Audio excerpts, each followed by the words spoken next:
Hello, everyone, and welcome to Youth Positively Speaking. My name is Paige Ewing, and I work at Prevention Resources as the Multimedia Specialist for Positive Youth. Prevention Resources is a nonprofit located in New Jersey that is dedicated to promoting health and wellness of individuals, families, and community through education, collaboration, advocacy, and treatment. As always, I have with me Erin Cohen, the project coordinator of Positive Youth. Hello, I'm Erin, and the Positive Youth Initiative focuses on building countywide capacity to reduce substance misuse for youth ages 9 to 20 here in Hunterdon County. So today we are joined by Penni Trionfo and Karen Widico. So welcome, Karen. Please introduce yourself to everybody. Hi, everybody. I'm Karen. I work at Prevention Resources with Erin, Penni, and Paige, and I'm also the clinical director as well as the co-CEO. And welcome, Karen, and also welcome, Penni, and introduce yourself as well. Hi, I'm Penni Trionfo. I work for the Harvest Family Success Center, which is a division of Prevention Resources, and I'm happy to be here today.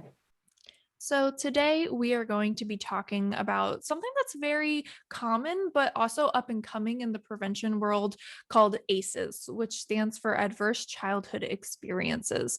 And this is something that's really important when we talk about our prevention work and protecting our youth in our community. And so we're really, really excited to have both Penni and Karen here today to kind of talk about what are ACEs, what can we look for, and then as community members and as teachers, parents, just people who are around youth, what can we do to not only prevent ACEs, but if we encounter a student who might be having them, what can we do to support those students? So typically we have youth on our podcast, but today we decided not to have any youth on since we're talking about traumatic events that happen in childhood. We didn't want to have kids on and talk about that. So that's why we just decided to have Penni and Karen as our experts without our youth today. And that's really important as somebody who works with youth all the time, is because we don't know what's in a person's background. Sometimes they disclose it, sometimes they don't. Sometimes it can be very triggering and could be, be a secondary trauma for them. So it's a really good decision when you have a topic like this. I'm going to go back because Penni just shared something with me too, is that we both have been taking different trainings on this, is that now they're actually calling it PACEs, which is positive and adverse, experiences, because there's also a lot of positives. And that goes back to what we're going to talk about later on prevention strategies as well. So Karen, could you give us a little bit of like an overview of what ACEs is? So, really ACEs refers to traumatic events that happen in a youth's life, generally between the ages of 0 and 17. And trauma is very subjective. I think that's something that people don't think of. They think of trauma as experiencing it, seeing somebody die or seeing, a car accident or being, in a natural disaster. And those are kind of the things that we see on the news all the time. But I think the one thing we don't recognize, I think a lot of times I help parents understand, and Penni, you probably do too, is it's very subjective. What is trauma for one person may not be traumatic for the other, and vice versa. So that's really, really critical as well. I think that's a really great point, Karen, because you really can't know how somebody's going to react to something. So someone may experience something and be able to just thrive from it, and then it could cripple someone else. And it can be, and sometimes parents with all the best of intentions can say, well, get over it, right? They will see it as, they will minimize something that is very traumatic to a young person's brain. And by minimizing it, what's going to happen? The person's going to shut down. The more they shut down and don't talk about it, then they're going to be disassociated from the family or their parent or their caregiver. So it really has a very domino effect as well when we shut a person down from speaking.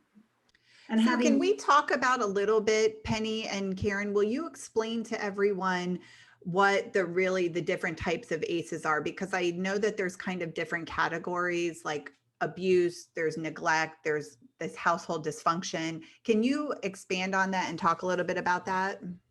So, going back to what was said earlier about it being subjective, I think one thing that is in the forefront of our minds when we're dealing with families here too, is that you hear all the time, well, I was raised in that same family. So you have siblings that lived in the same household, and the trauma, the experiences are all internalized differently by each person. And because each person also has their own lives outside of that family unit. So if something happens within the family unit, and it happens to every sibling. They see a parent pass away, for instance. That doesn't mean that one of the siblings doesn't have another outlet for support to build resiliency, so that another sibling might not have. So you can have two completely different reactions in the same household with having something happen within their household. And I think in particular with neglect, you see all different ranges of neglect as being one of the ACEs that comes to the forefront so often. And I think that also influences things. Parents that are really trying and are really making a huge effort, but you might see food insecurity in the home, that's going to have a completely different effect on the children than another kind of neglect. So, or abuse. So, it's very individualized for each person that is dealing with the problems that are coming up in their family. But you're also going to see completely different reactions. And as those children grow, you're going to see things manifest that are going to be different in each person because of what they've experienced as a child.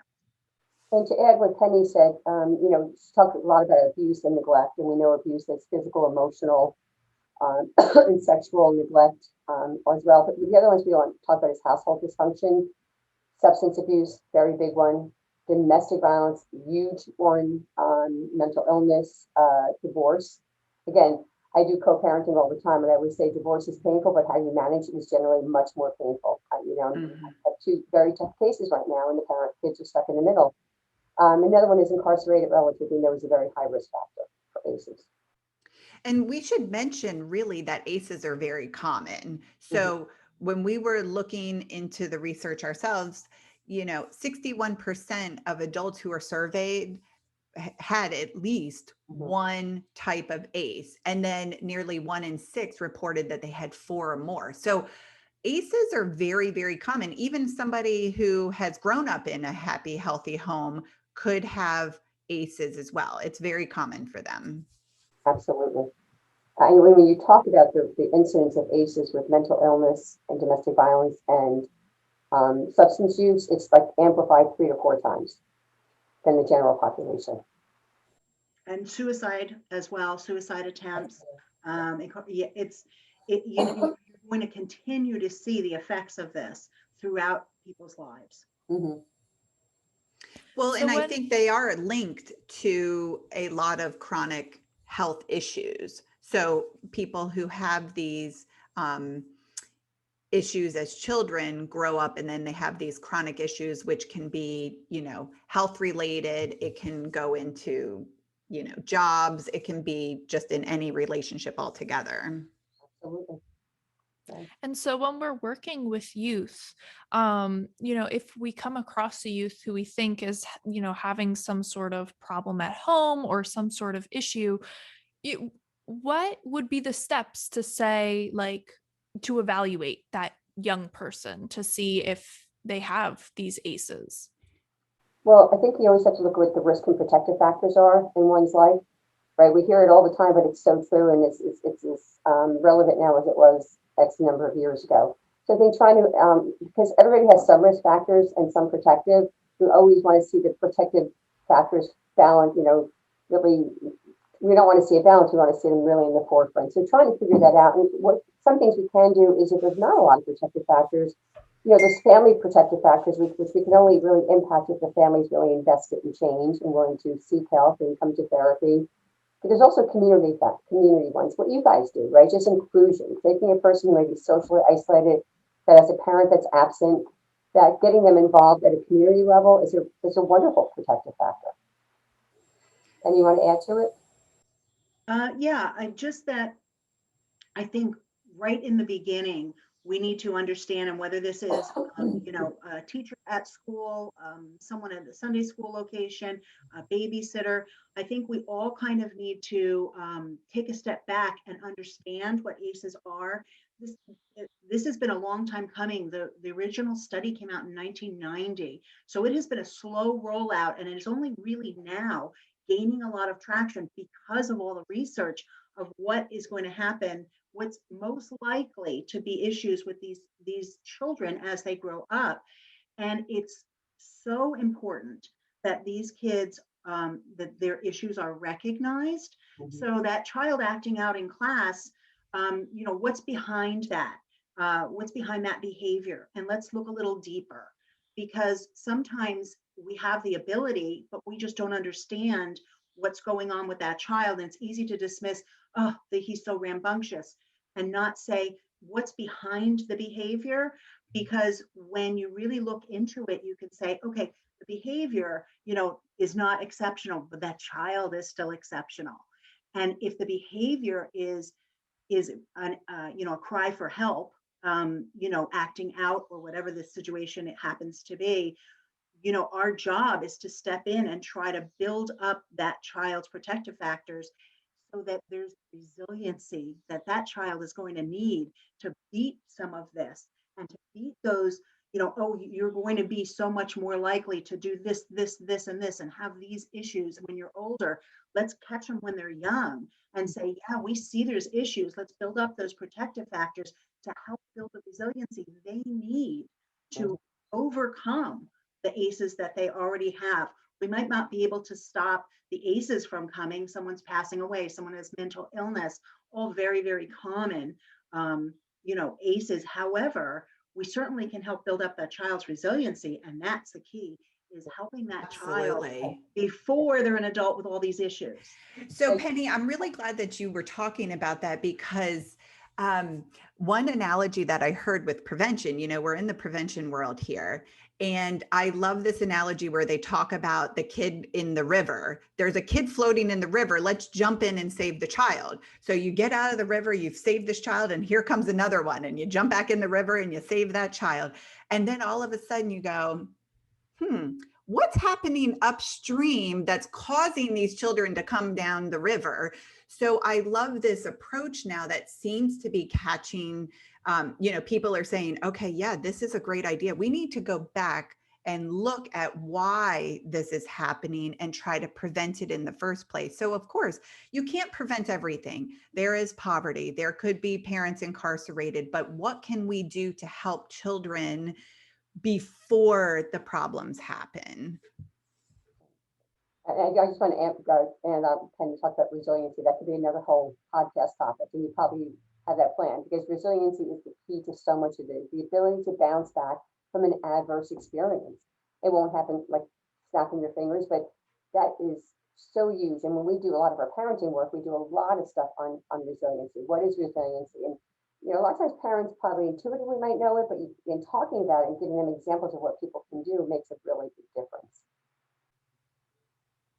And when we're talking about substance issues, there's a lot of research out there that shows that the more ACEs you have, the more prone you are to substance issues, whether it's with prescription drugs, whether it's alcohol, tobacco, and, trying to figure out ways to cope that are not with substances, being resilient and coping strategies. If kids are seeing family members, it's that whole cycle, right? If you are seeing families, if you're seeing your parents drinking or using drugs to kind of cope with, the situations they're in, then you're likely going to do that as well as a child.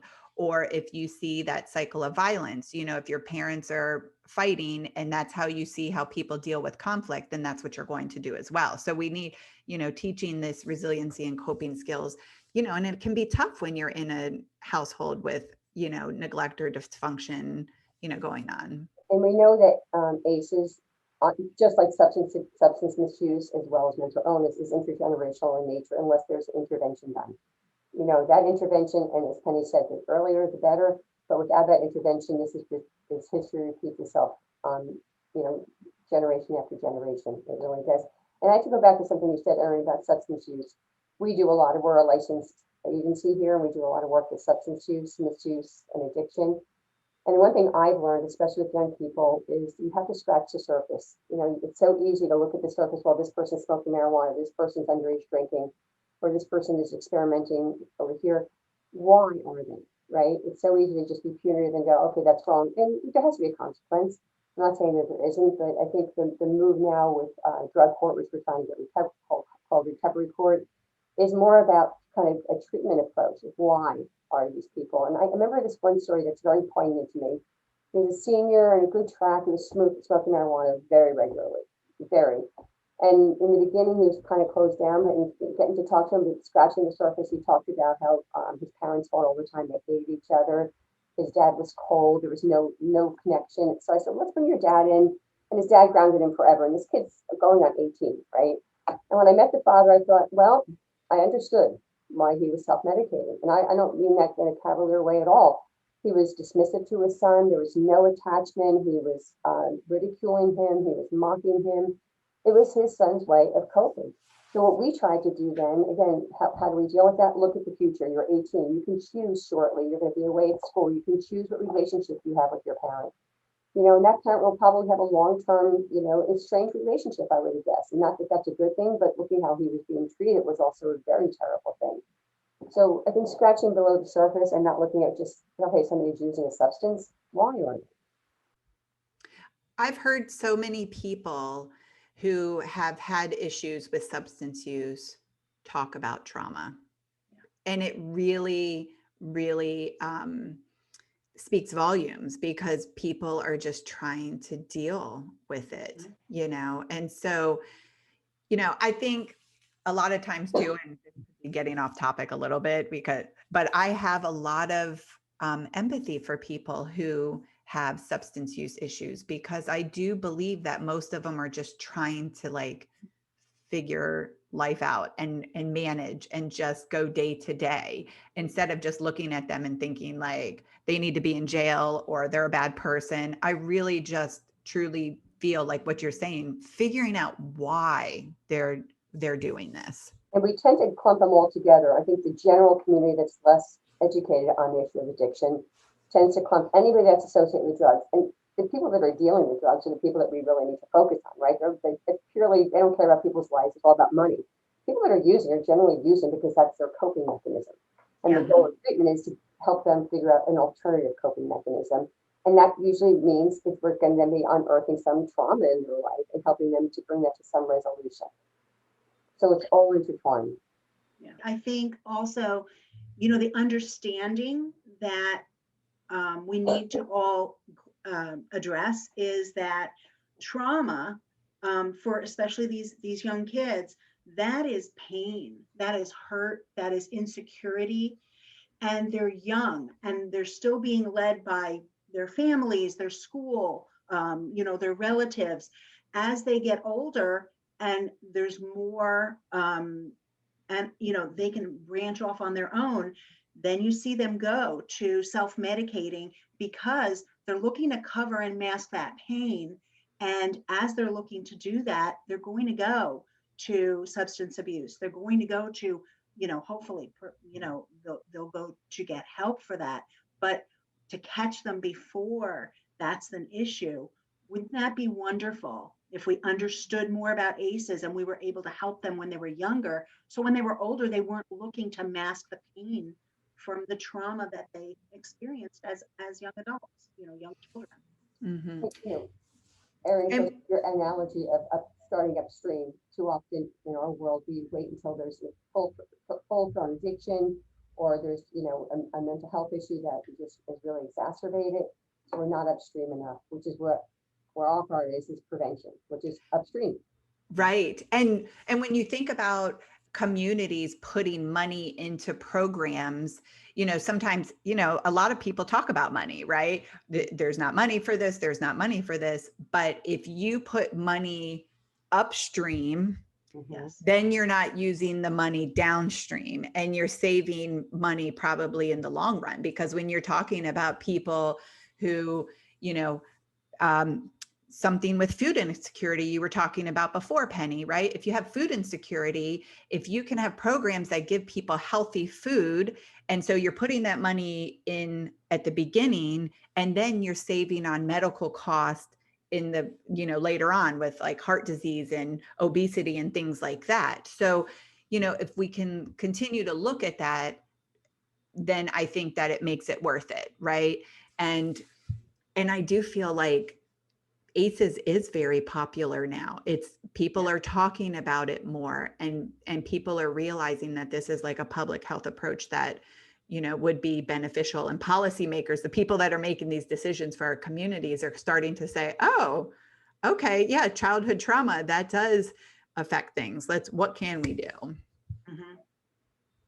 And I think, you know, kind of going off the analogy of, you know, the upstream, downstream, it's like when everybody is just going down the stream and there's no protective factors or there's no programs in place, people are, you know, you're not going to be able to save everybody in that river, and they're going to go down a really, really dark path that, you know, could even result in death. And so by putting in these protective factors, by, you know, doing these upstream measures, whether it's having a local food pantry, having after school programs, supportive programs, you know, life skills is something that we have here at Prevention Resources, teaching students how to cope and building resiliency. It makes it so much easier when somebody gets past that, you know, thing that we put up upstream. It makes it so much easier to help them later on, because you're not overwhelmed with, you know, all these people struggling really, really difficultly with all these issues.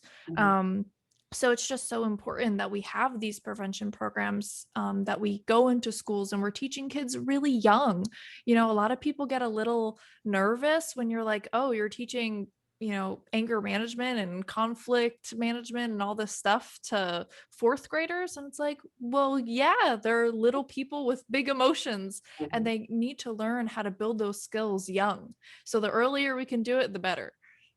And Penny, can you talk to us a little bit about, you know, at the Harvest Family Success Center, you guys do such amazing work over there. Will you talk to us a little bit about some of the programs that you do that are helping our community members here in Hunterdon County? Well, you were mentioning before about, we were talking about food insecurity, and we do run a weekly produce distribution. So, you know, a good portion of that is with the theory there that we have families that are low income, that are not eating healthy, because if you are on a limited budget, you're not going to the shop right and walking down the produce aisle, you're going to hit macaroni and cheese and pasta and rice. So there's a big gap in what families can afford to purchase and what they should be purchasing. And so the free produce distribution allows them to come, and stretches their dollar, their budget for their groceries. All of that is wonderful. But what we're really aiming to do is to change the eating habits of the low income families in our community, because as these children grow up and they're eating, you know, food that is boxed, prepared, you know, food that's been donated to them, to the food pantry, as they continue to eat in a fashion that is not healthy, then of course you see when they're 40, obesity, heart disease, diabetes, you know, the list goes on, and the chronic illnesses not only are going to, you know, be with them the rest of their lives, but guess what? Now that's how they're going to feed their children, because that's how they grew up. So we're trying to break the cycle of that. We also run parenting classes, co-parenting classes, anger management classes, women's support groups, and then also just healthy outlook programs to, we do chair yoga, we do a lot of meditation classes, and a lot of programs where people can get together, and then we have guest speakers come in that teach about all different kinds of just healthy, everything from, you know, colon health to the next month it's going to be, you know, mindful meditation and stress reduction, just ways to keep people healthier. And, you know, the whole goal here too is focused around keeping that family unit healthy. And your family unit, one family is going to look different than another family. It's going to look different than another family. Our goal is to make sure that those families are as healthy as possible. So anything that we can do to get to that point and help those families, that's what we're looking to do. We just had a wonderful Father's Day program where dads could come. We had tools out, hammers, all that with all kinds of kits the kids could make. We have the library comes in and does programs for us as well. We have robotics and Lego. Now that COVID is over, really looking to start back up with a lot of our hands-on activities for the kids. COVID's not over yet, so. I know. Well, it's getting better. Wishful thinking, but it's so hard to do some of the children's programs virtual ACE. So really looking forward to trying to get the kids back in when that's safe and feasible, because the kids love the interaction. We try to engage them in STEM activities, and low-income families do not have the opportunity that many families have to say, I'm going to send my child to the Princeton robotics camp. Well, if you're a low-income family, that is an option for you, but you can come here and do robotics camp. So we're always looking to make sure that that family is doing as well as possible and help them wherever we see gaps in services in the community. I just want to add one thing. I love it. I want to add one thing about the parenting programs. We are funded by the county to do the parenting programs in Hunterdon County. And as Penny said, we do individual, we do small group, we do large group, we do co-parenting. And I think that's really key to ACEs and the prevention strategies, because children have a sense of attachment and belonging, are much more likely to manage their ACEs if there's something traumatic did occur in their life, as well as, teaching parents the importance of good communication, modeling how we manage our anger, being consistent, setting rules and limits, because we know that when kids are in a safe and secure environment, they thrive. When they're in an inconsistent environment, they flounder. So, sometimes you say to parents, having those limits is, sometimes people see that as punitive, but no, this is what kids need as we're evolving and growing and our brains are developing. We can't just have this unstructured environment, because it makes us feel very unsafe inside.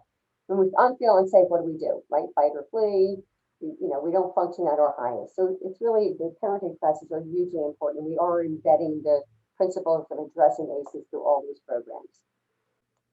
I'm always amazed to hear all the stuff that you all are doing, and it just warms my heart to whenever I see the programs you're doing, because I know they're helping so many people. It's fabulous because you're really building those protective factors and teaching the skills that are necessary to maybe break some of these cycles and, help with, like the food and things like that. Mhm. Well, I just want to say thank you so much, Karen, for coming on. Thank you so much, Penny, for coming on, for talking about ACEs, for telling us about Harvest Family Success Center. For more information about ACEs, please visit our website at njprevent.com/positive youth. And to see more and learn more about the Harvest Family Success Center, please visit their website, which is harvestfsc.com. And thank you for listening in. We'll see you next time for more Youth Positively Speaking.